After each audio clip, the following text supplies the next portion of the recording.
I wanted to start out, and we're going to look at this for the next 4 weeks, tonight and 3 more times. We're going to look at this, and we're just going to ask the question, why church? If you look around, I mean, here in Archer, where we're standing, there's, I think, 782 churches within a square mile? Something like that? We're, how many? 17. If you go up to Newberry, where we're hoping to end up along the way, Newberry has its share of churches. And so the question immediately comes to mind, why another church? And I'm going to talk a little bit about that tonight when we talk about the vision of what Newberry Church of the Nazarene, what we want it to be, what we're trying to do with all of this. I want to address that issue of why another church. But before we get to why another church, I just wanted to talk about the issue of, well, why church? One of the things that I hear quite often these days is, I believe in God, or a variation thereof, and I'm a very spiritual person. But I don't think that we need a church. I don't think that I have to go to church. You turn on the radio station and you hear people singing about, this is my church. And we're almost at a place these days where we have to justify, why church? So I thought, okay, let's go ahead and deal with that right up front. And, nothing like just marching into the lion's den, right? So tonight we're going to be in Matthew chapter 16. And if you have your Bible and you'd like to follow along, I use the NIV for preaching just because I think it reads a little bit better. And it's readily available. It's something that you can follow along with. Would you stand with me? And we'll read together.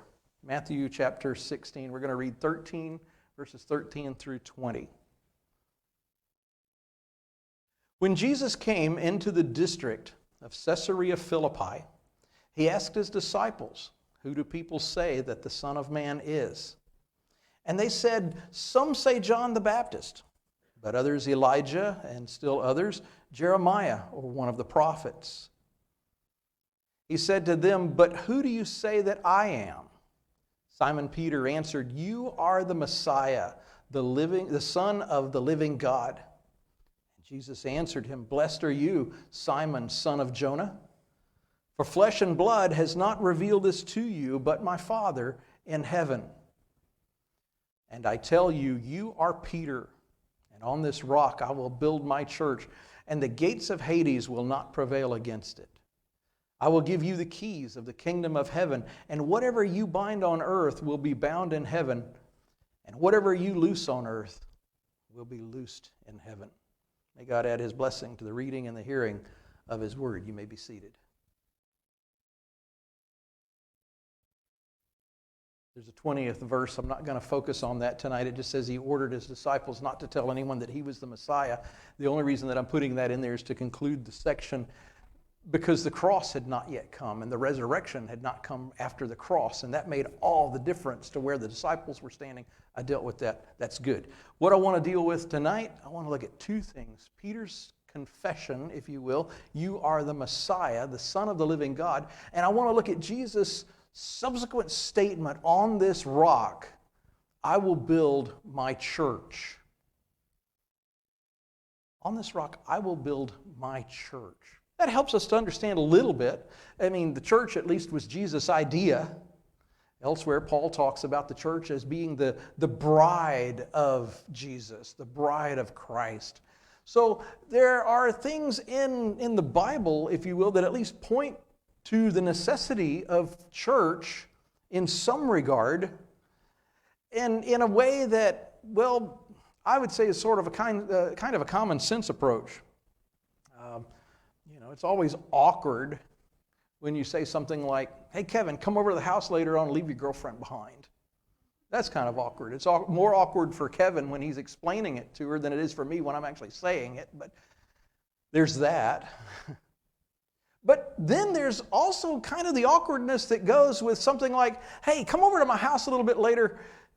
Bring your head, but leave your body at home." And that's a little bit more difficult. And when Paul talks about the fact that there's the church and Jesus is the head and the church is the body, well, that makes for awkward conversations. We'll talk about that as time goes by. What I want to do tonight is I want to look a little bit at some of the background information that informs this passage, because there's a lot that's here. Caesarea Philippi, where they are when this whole thing takes place, is a city. It's when you read through the Bible and you see Caesarea was a city on the coast. It was a big, grand, majestic city, a trade city. This is not that. Caesarea Philippi is a smaller town. It was named after Caesar Tiberius, Caesarea, and Philippi. Philip was the son of King Herod. King Herod was the Jewish king who was allowed to rule by the nation of Rome. Kind of a smart way of doing things. You know, the Jews didn't want the Romans there, so what did they do? They took a Jew, one of them, and put him in charge as their king. But make no mistake about it, he was not their king. He was Rome's representative. He had a lot of power because Rome gave him that power, not because the people of Israel gave him that power. And so Philip built this city, and he named it, basically he wanted a city that was named after himself. And so the way you do that is you include your governing authority in the mix, and it's harder for them to say no. So Caesarea Philippi, that's the city. This is a photograph. I hope you can see it. It's a picture of what Caesarea Philippi might have looked like at some point along the way. There's a little thing called the cave entrance. We'll talk about that in a moment. There was a temple there, the temple of Augustus. Who is Augustus? Well, that would be Caesar. So there's a temple that is actually devoted to Caesar. And then there is the court of Pan. Pan was a Greek god, or Roman god. Pan was one of the lesser deities, but you know they worshipped all different kinds of gods. There's the temple of Zeus. Everybody knows who Zeus is, right? He's the big one. And then there's the upper tomb temple and the lower tomb temple, where they worshipped the gods of the dead. And then we have this cave entrance. Cave entrance is an interesting place. The cave entrance was believed to be a portal into the place where the gods of the inner earth dwelt. That was also the place where you found the dead. That was also the place where, it's a portal to all your worst nightmares. Maybe it's appropriate that we're talking about this in October. I don't know. It'll work right along. Guarantee you by the time that Halloween comes along, if you look at this stuff long enough, you're just ready for candy. That's all you want. So Caesarea Philippi provides the place for us where we have Caesar and we have this Jewish king Philip. We have the temple to Augustus, which is historical. We have the temple to Pan, and we have this portal to all your worst nightmares. It is a place that is politically, religiously, culturally, and in every other way hostile to the God of the Jews. This is not a good place for them to be. And against this backdrop of all this stuff, you know, a place like that, you go walking, you get the jitters. Because it might actually be a little bit real. And so it's against this backdrop that Jesus poses the question, who am I? Who do people say that I am? Well, you know, some say John the Baptist, some say Elijah, others say Jeremiah, maybe one of the other prophets. Okay, that's nice. At least we're thinking a little bit in Jewish history here, right? But nothing like the answer that Jesus is looking for. Who do people say that I am? Well, this is where we in our 21st century, I made a statement the other day about something that happened 10 years ago in 1992. I'm just not there yet. In our 21st westernized way of thinking, we have a lot of stuff that keeps us from getting the right answer as well. In a day and time where people are spiritual but not religious. In a day and time where we want to keep all of our options open, so you might want to consult your horoscope this morning, but you might want to go to church this evening. We can always call up our friend who has the tarot deck and the Ouija board and do a little consulting. Keep all of our options open. And if we're not careful, Jesus becomes one option among all of those other options. But Jesus does not leave it at that place where he says, who do people say that I am? He pushes forward and he asks the question, who do you say that I am? And Peter, bless his heart, Peter says, you are the Christ. You are the Messiah. Yep, got it right. For all the wrong reasons. You have to love Peter. I mean, Peter is that guy who is willing to talk when nobody else will speak up. If you're a speaker, you have those moments where you ask a question and nobody says anything, and that's just kind of awkward because we just stand there and look at each other. Like, amen. It just kind of gets awkward for us. And so Peter can't stand the silence. I've got friends who are like that. I want to go on a car ride, and they're in the car with me, and sometimes I just like the silence because I think about things, and it's okay to be quiet. And then all of a sudden it's like jibber jabber, jibber jabber, jibber jabber, jibber jabber. My wife the other day, sitting next to me in the car, and she goes, "You never listen to anything I say." And I thought, wow, that's a strange way to start a conversation. I'm not implying that she talks all the time. Please don't. Oh boy, now I'm in trouble. On to the next point. Peter is the one that speaks up. He's the one that he's not going to let that silence fill up. He's not going to let this moment go by. You are God's Messiah. You are the Christ. And so a little bit more background information. When we talk about Messiah and we talk about Christ, we're talking about the same person. It's a person that comes from the Old Testament story of God and his people. And what's really interesting about it, we tend to get it wrong. We think of the Messiah as being God's representative to the people, but in reality, the Messiah was God's people. He was their representative to God. In other words, he was kind of a priest, if you will.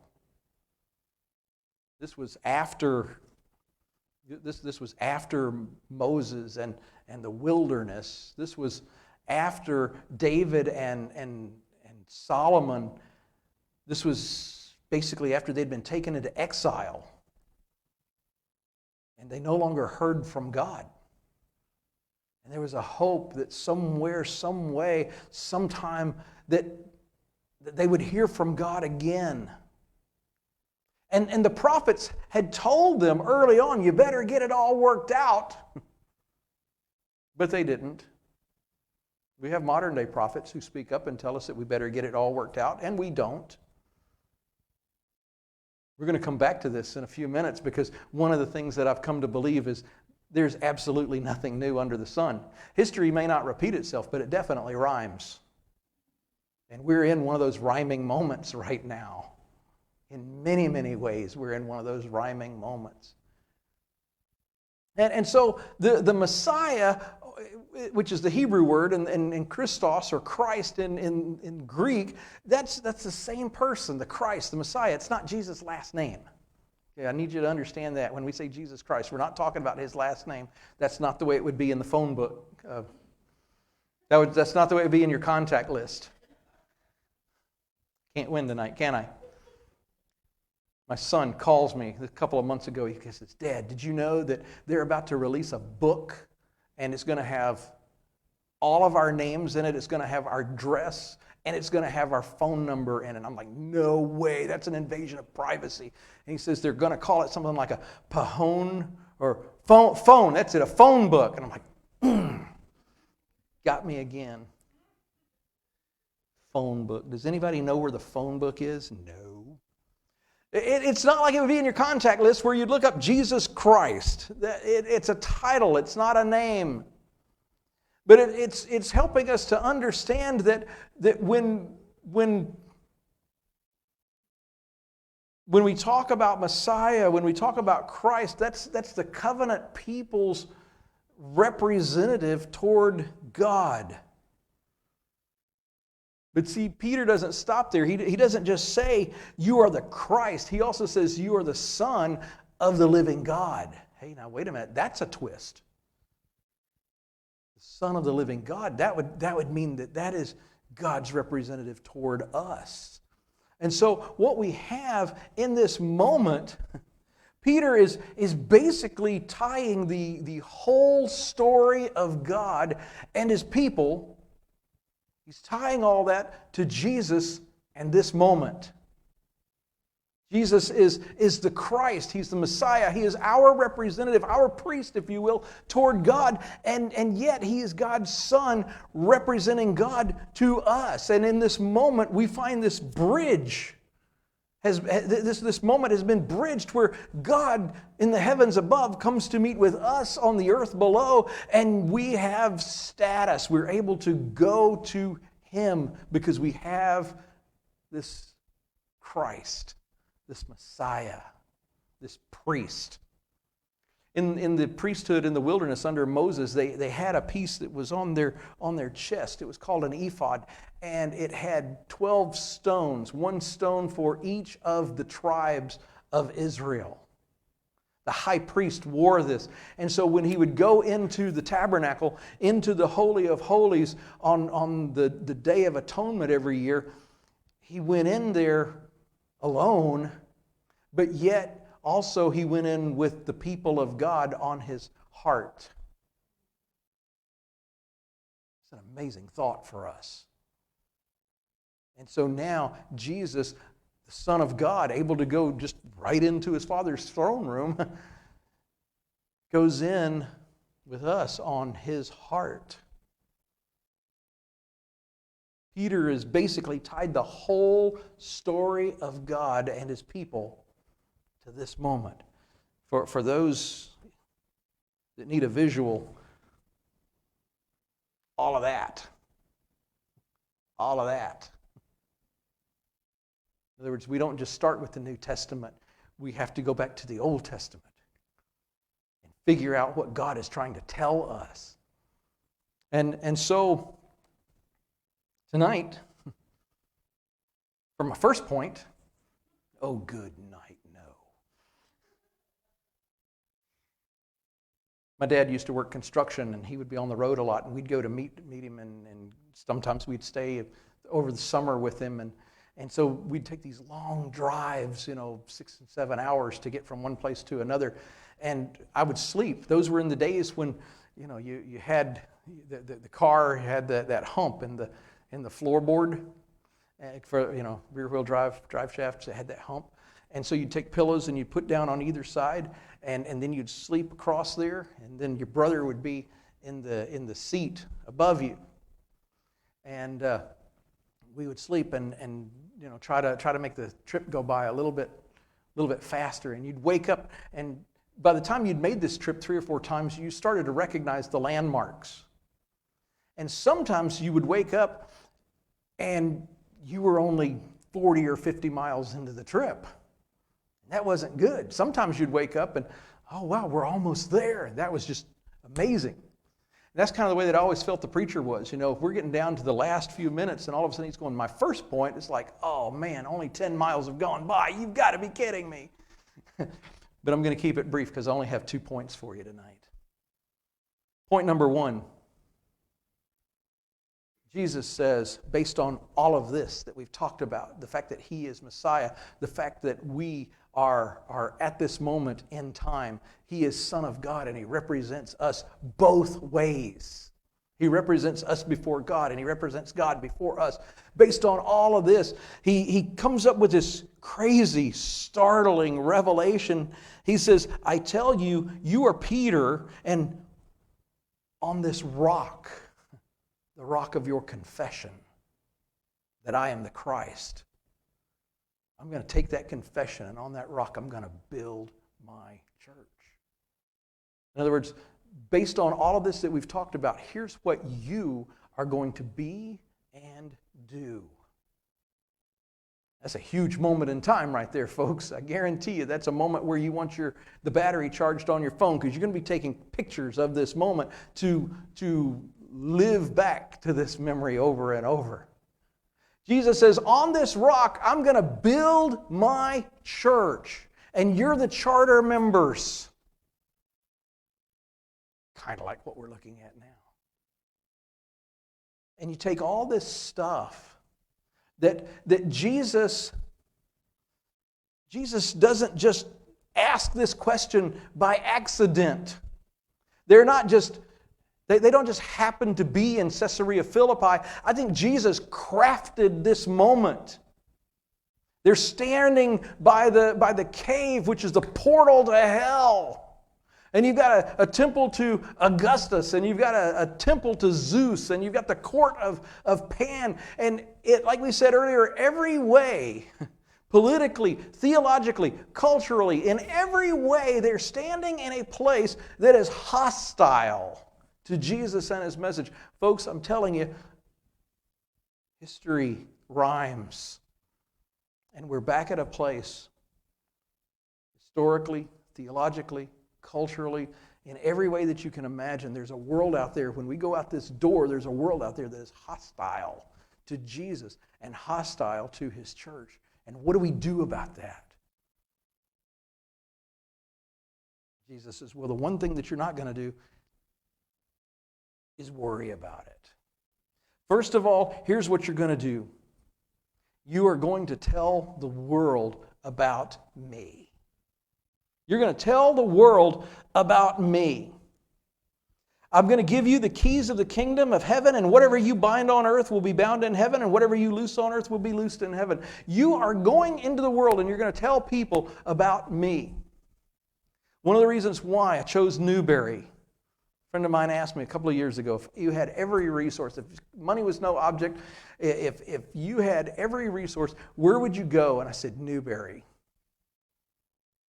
I stood on a piece of property a few months ago on the north side of Newberry. Those of you who know the area, the Easton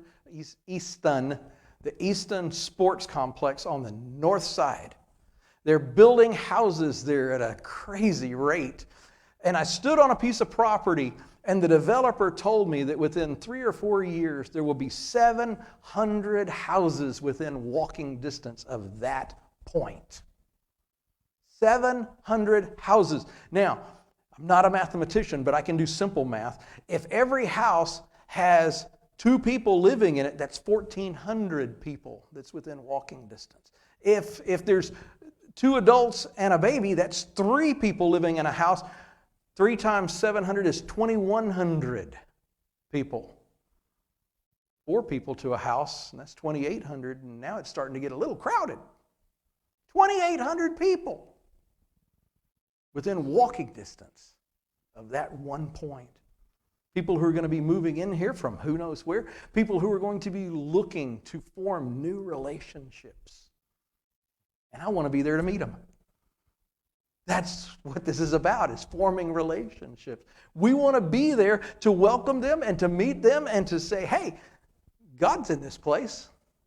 And if you haven't met Him, we can introduce you to Him.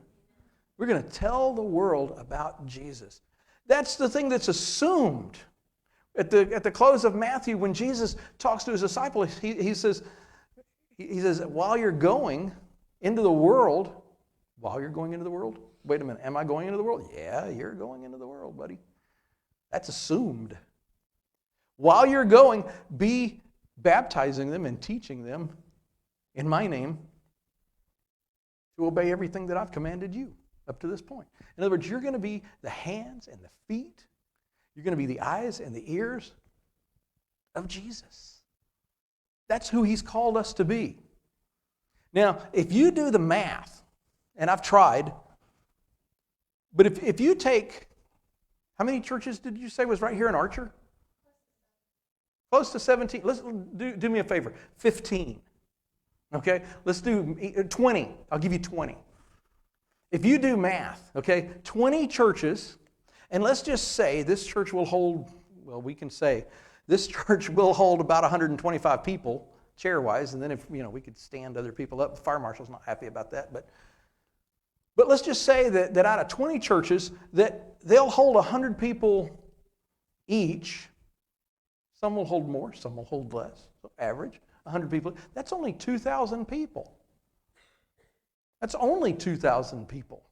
In other words, not even all the people who are going to be in that one place in Newberry. There's not room enough to hold them in our already existing churches here in Archer. There's probably fewer churches than that in Newberry. You see my point? There's not enough churches just to hold that one. And that's not the only area that's being developed. There are multiple areas. We could not build enough churches to house what's coming. So that's a strong vision right there. We need churches to just to deal with the people that's coming. But there's another thing too. We're on the edge of a university town. Now, I'm going to go ahead and tell you this secret. I'm 54 years old. And I will not tell you my wife's age, but she's the same age I am.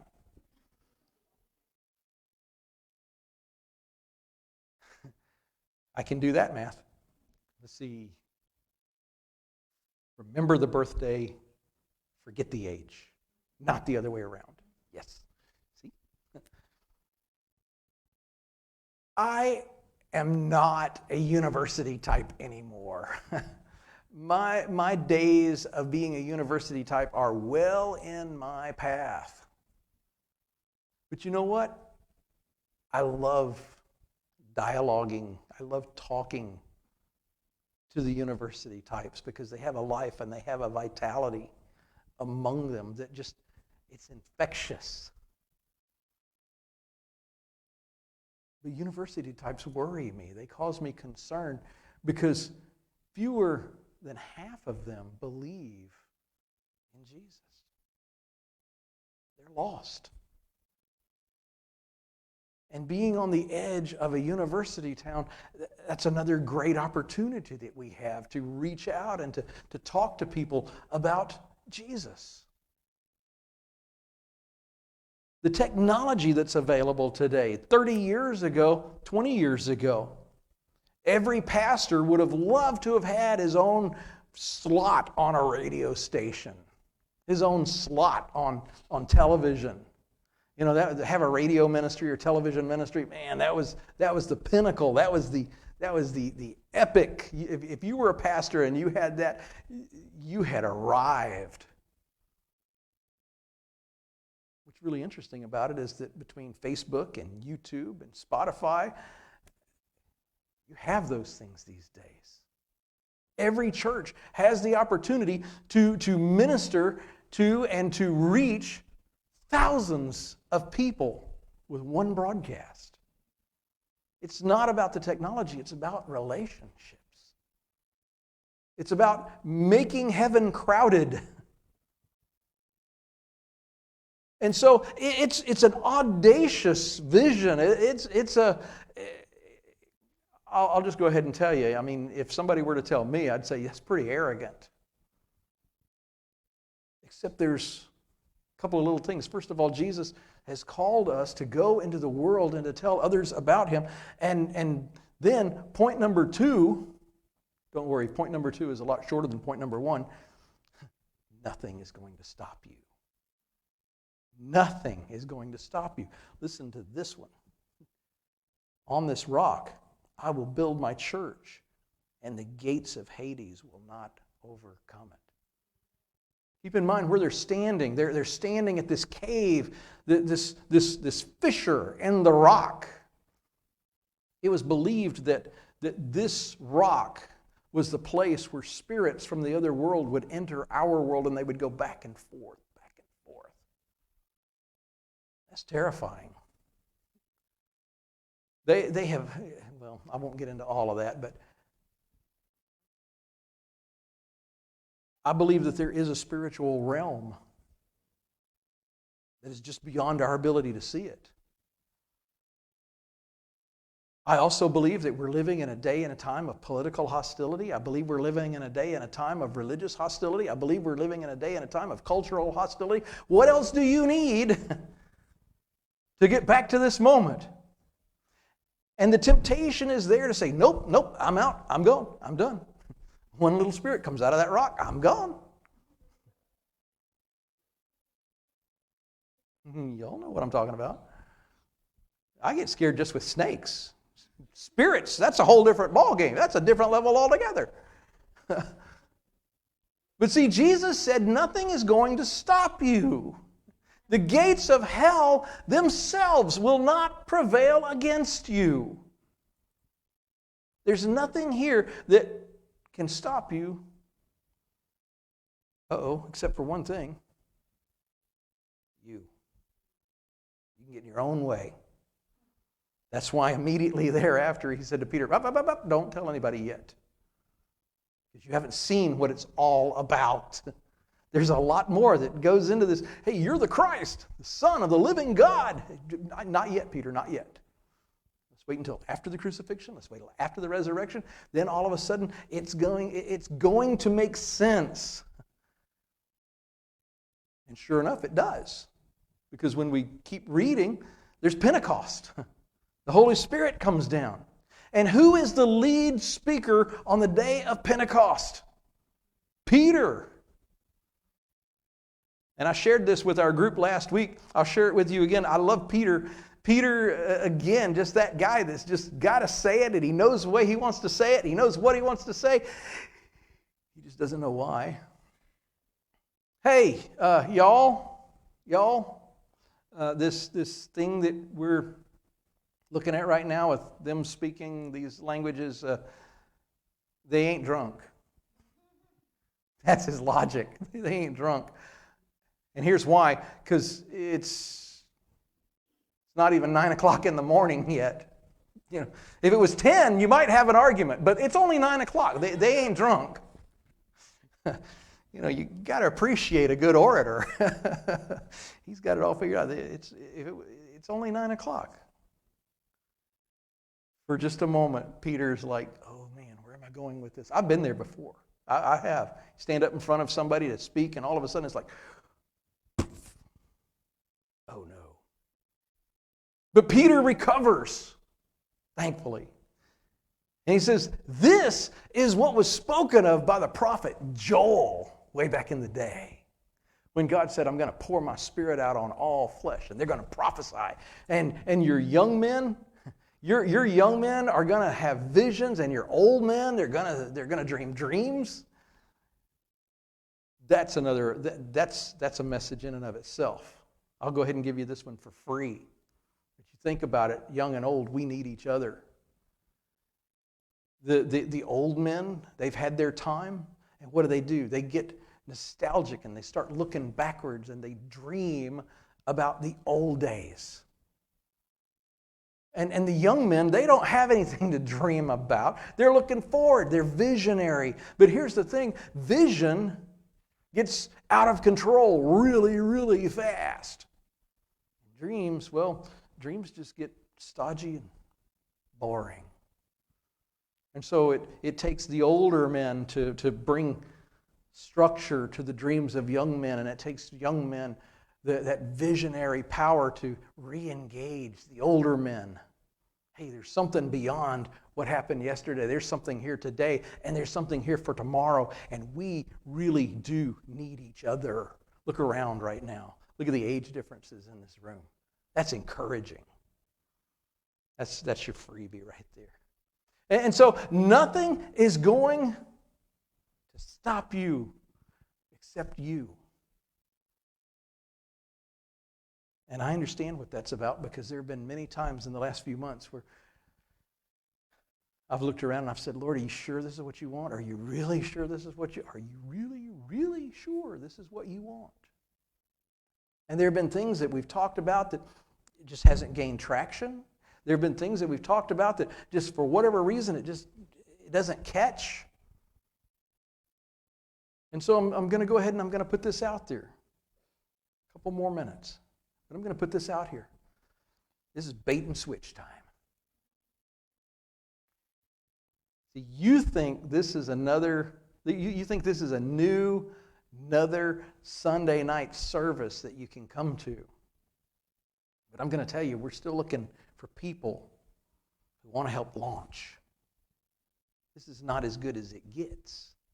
This is not as good as it's going to be. And if you're looking for an evening service and you've got stuff that, you don't have anything going at 6 o'clock to 7:30 in the evening, you're welcome to come here, and you're welcome to sit, and you're welcome to participate, and you're welcome to listen. And I forgot to tell everybody, we sing a lot. And if you get to a certain point where you just feel like, I need to sit down, it's okay. I forgot to tell you. I could see some folks, I'm hanging on, but the pastor said stand.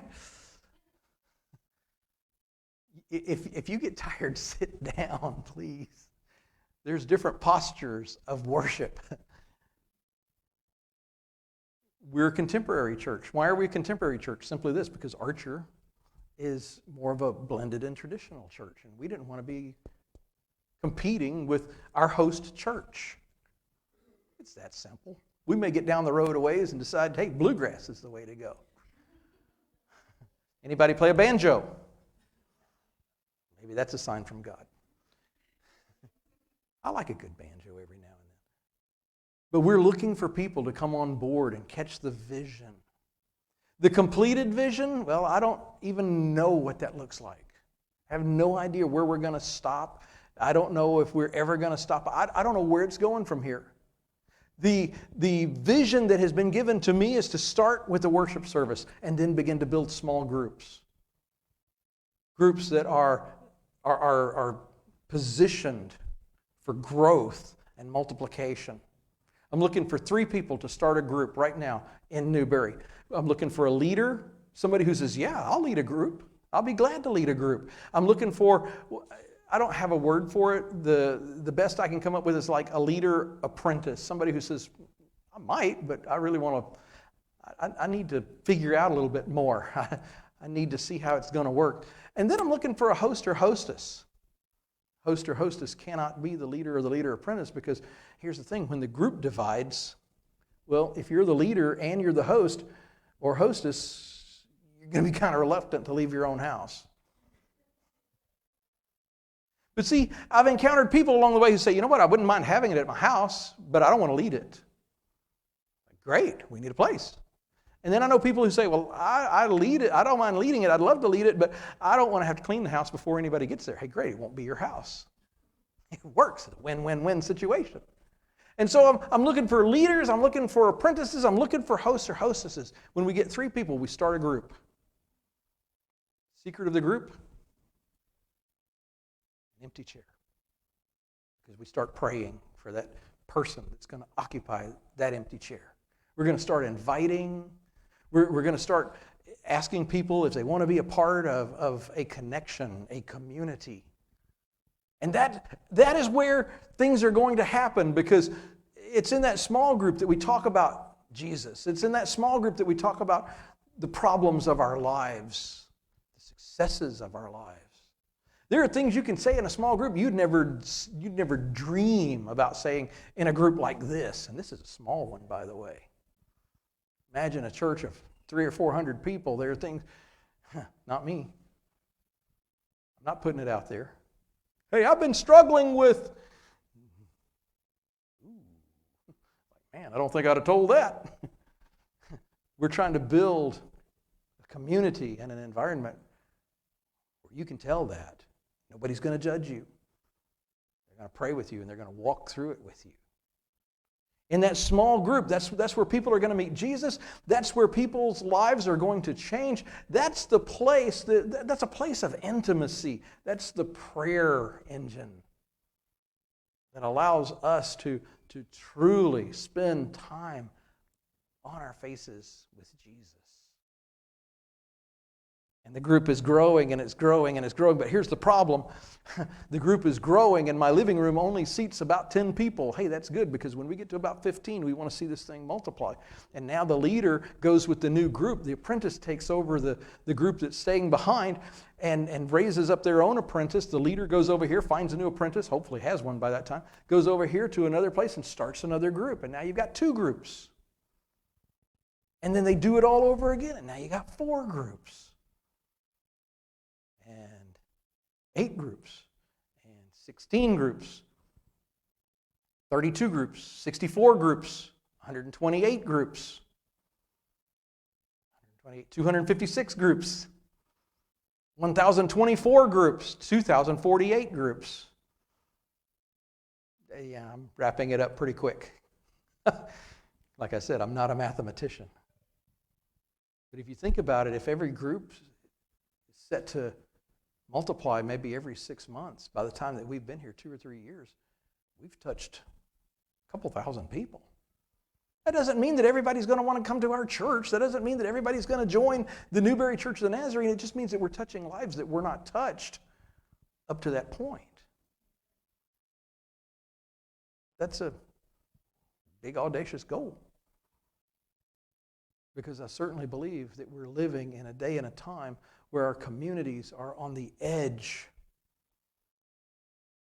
of a place that has a temple to government, a temple to Hollywood, a temple to things that waste our time. And of course, there's always the fissure in the rock, the portal to hell, the secret of the place of all your worst nightmares. I believe that those things exist on the edge of every town around here. Somehow we just built right on the edge of that. How did that happen? Well, it did. Nobody ever sets out at the beginning of the day saying, you know what, I think I'm going to build right on the edge of hell. I don't know of anybody that has spent money on a nice new house going, man, I sure hope there's demonic worship in my backyard. Yeah, eye-opener. But sometimes here you are. And I just believe that where you choose to go to church is your choice of how you're going to hold back the darkness in your neighborhood. I believe that where you go to church is your way of choosing what kind of spiritual influence you're going to have for your family. And I know that Newberry Church of the Nazarene is not going to be a one-size-fits-all kind of thing. There's going to be people who come. And that's why, you know what, I've told friends and associates, I pray that there is a very strong Baptist church in Newberry. I pray there's a very strong Catholic church in Newberry. I pray there's a very strong Methodist church in Newberry. I pray that there's a very strong Pentecostal church in Newberry. I pray there's a good, strong Church of Christ in Newberry. I know I'm missing some. I don't have time for the whole list. Because here's the thing. There are going to be people who are going to come to our church and they're not going to be happy here, and I'm going to have to recommend somebody, and if I recommend something that's bad, I lose my reputation. So those churches are going to have to be strong and they're going to have to be good, because sometimes I'm going to have to say to people, you know what, you're going to be happier over there. And they better have a good thing going. That's all I'm saying. Don't make me look like an idiot sending somebody to something that doesn't work. Because we all need each other. Churches need each other. Families need each other. Christians need each other. Over it all is the grace of God. The grace of God that covers us. The grace of God that has the power to loose the chains that keep us bound. The grace of God that holds back the darkness of chaos and keeps us living in the light that is Jesus. Would you stand? Would you pray with me, please? And then ladies are going to come. We're going to sing one more song, and then we're gone.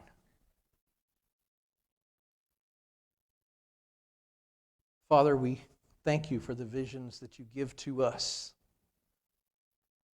And even though they scare us, even though they overwhelm us, even though it's not something that we might have chosen for ourselves, you call us. Like Paul, we have to say, woe is me if I preach not the gospel. Woe is me if I don't move forward through this vision. And so I pray tonight, Father, that there are hearts that are stirred. Hearts that, first of all, are stirred to give themselves totally and completely to the Lordship of Jesus Christ. And then I pray that there are hearts that are stirred. Come on this journey. Embrace this vision.